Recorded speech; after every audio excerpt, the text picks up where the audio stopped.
जो हमारे रिजर्वायर हर शहर में, हर गांव में होते थे, वो धीरे धीरे रियल एस्टेट के माफिया ने उसे भर दिया, लैंड फिल करके उस पे कंस्ट्रक्शन कर दी।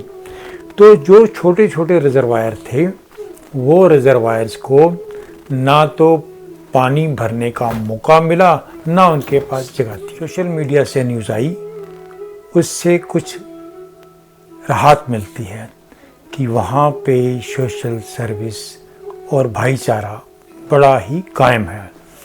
दरअसल पंजाबियत ने अपने आप को अमीर असली रूप में दिखा दिया। स्टेट लेवल पे एक कोऑर्डिनेशन टीम होनी चाहिए, हर डिस्ट्रिक्ट लेवल पे एक कोऑर्डिनेशन टीम होनी ही चाहिए।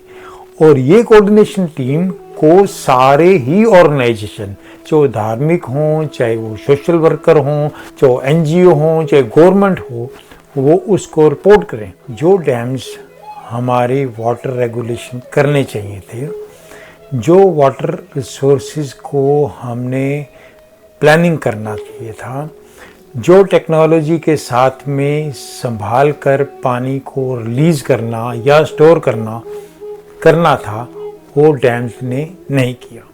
नमस्कार, सत श्री अकाल। आज हम नॉर्थ इंडिया में फ्लड के बारे में बात करेंगे। नॉर्थ इंडिया के फ्लड को, जिसे पंजाब फ्लड से ज़्यादा बोला जा रहा है, दरअसल उत्तराखंड, हिमाचल, जम्मू कश्मीर और पंजाब, ये चारों ही स्टेट के अंदर फ्लड सिचुएशन बहुत ही ख़राब रही। बहुत सारी जानी और माली दोनों नुकसान हुए। हम ऐसे समय में यहाँ के लोगों के साथ खड़े हैं और उनसे संवेदना जाहिर करते हैं।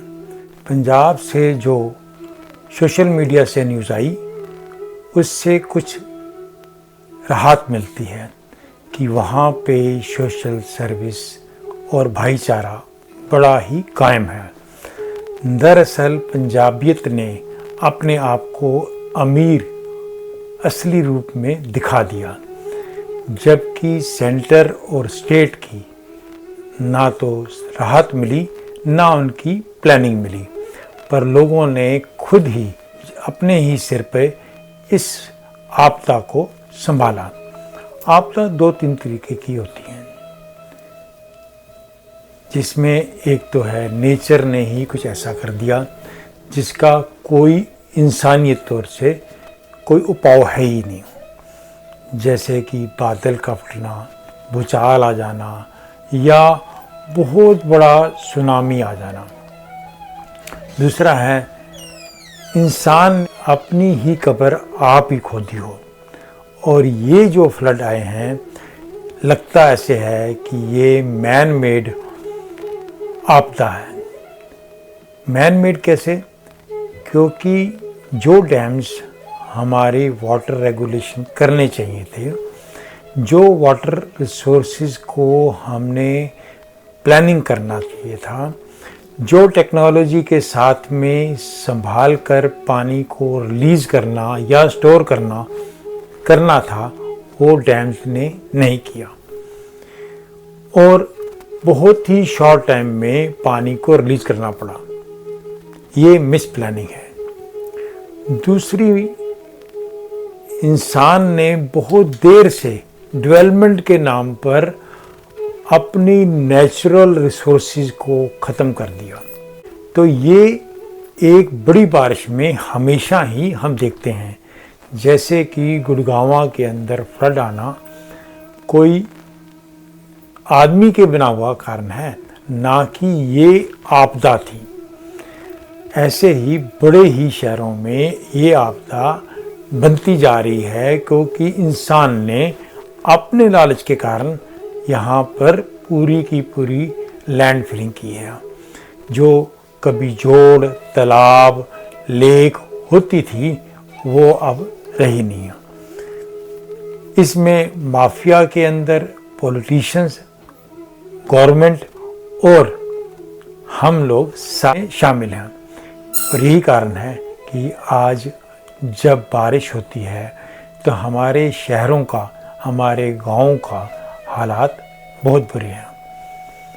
बहुत साल पहले, लगभग 20 साल पहले, अटल बिहारी वाजपेयी जी ने एक इंटर रिवर कनेक्शन की बात की थी। वो तो बहुत दूर, हमने अपने लोकल जो पानी की स्रोत थे उनको जोड़ना या वाटर कंजर्वेशन करना या एक नदी और नहर को जोड़ना, ये हमने कर ही नहीं पाए।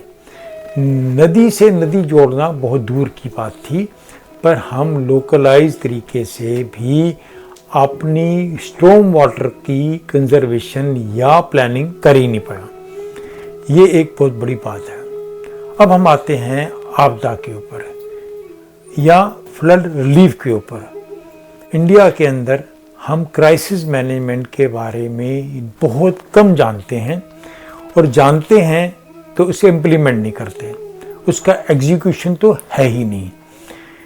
मैंने बहुत सारी आपदा देखी हैं, और उन आपदा के अंदर अर्थक्वेक है, सुनामी है, फ्लड्स है, पर हर जगह पे एक ही प्रॉब्लम दिखी, यूनिफॉर्म ऑल ओवर इंडिया, कि हर संस्था अपना बैनर लेकर काम करती है, उसका कोऑर्डिनेशन दूसरी संस्था के साथ है ही नहीं। सेंट्रल बॉडी तो है ही नहीं जो ये बता सके कि किस जगह पर क्या चाहिए और कितनी अमाउंट चाहिए। इसलिए कई जगह पर कुछ चीज़ें बहुत ज़्यादा पहुंच जाती हैं, और जो चीज़ें पहुंचनी चाहिए थी वो पहुंचती नहीं हैं। सो रेगुलेशन होती नहीं है। पंजाब के अंदर लोगों ने गुरुद्वारों से, मंदिरों से, या लोगों ने आप वॉलंटियर करके लंगर बांटे, बहुत अच्छा है। ये पहला रिलीफ चाहिए। जब भी कोई आपदा आती है तो दो चीज़ें पहले चाहिए, एक शेल्टर, एक खाना, और ये दोनों चीज़ें लोगों ने आप मुहैया कराई।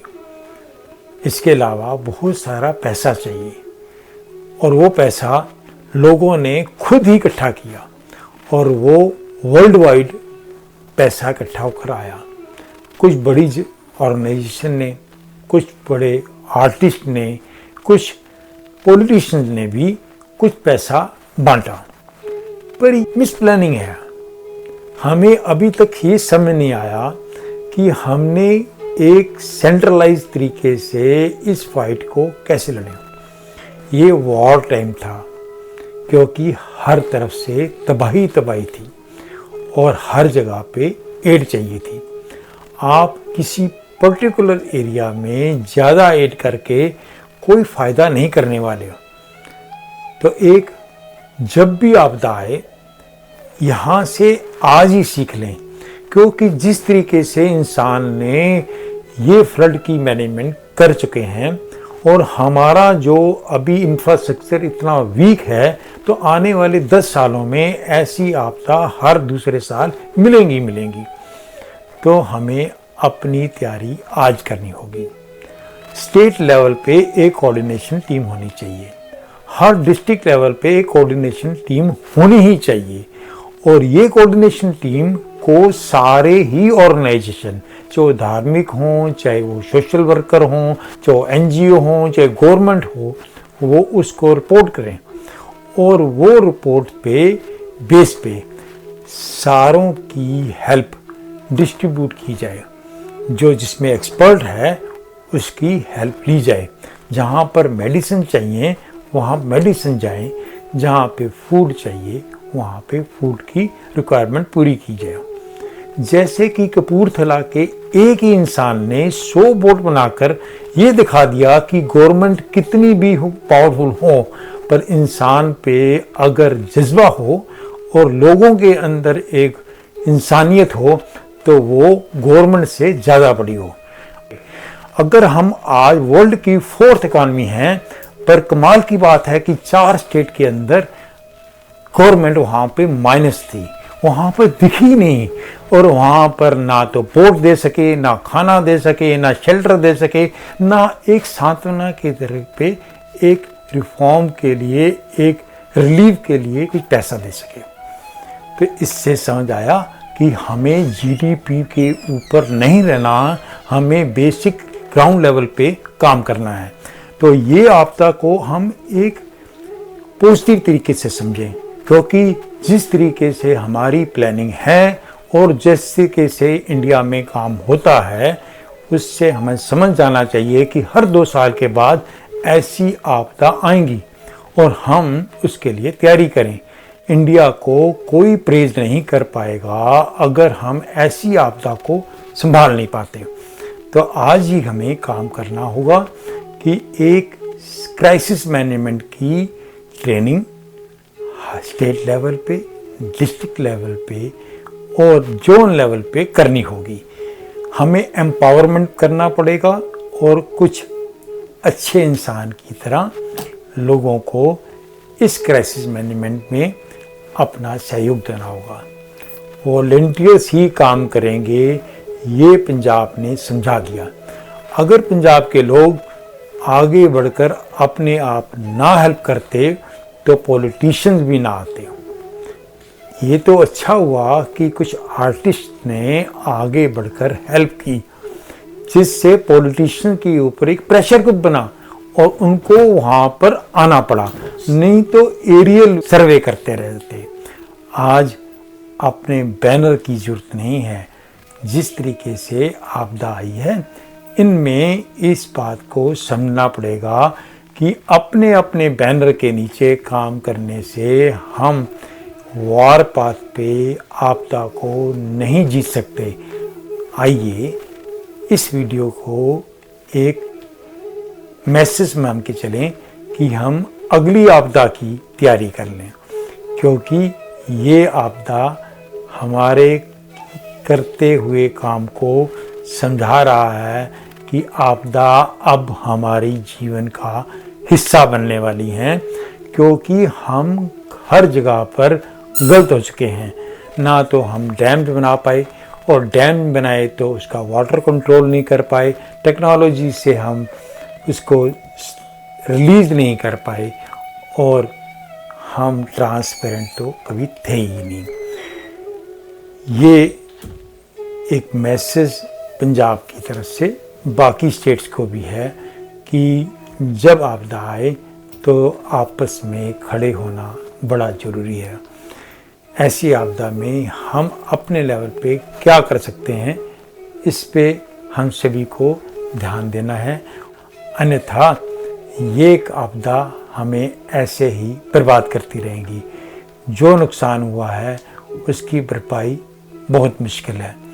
जो जान गई हैं, जो लोगों के काम गए हैं या मकान गिर गए हैं, उनको बनने में समय लगेगा।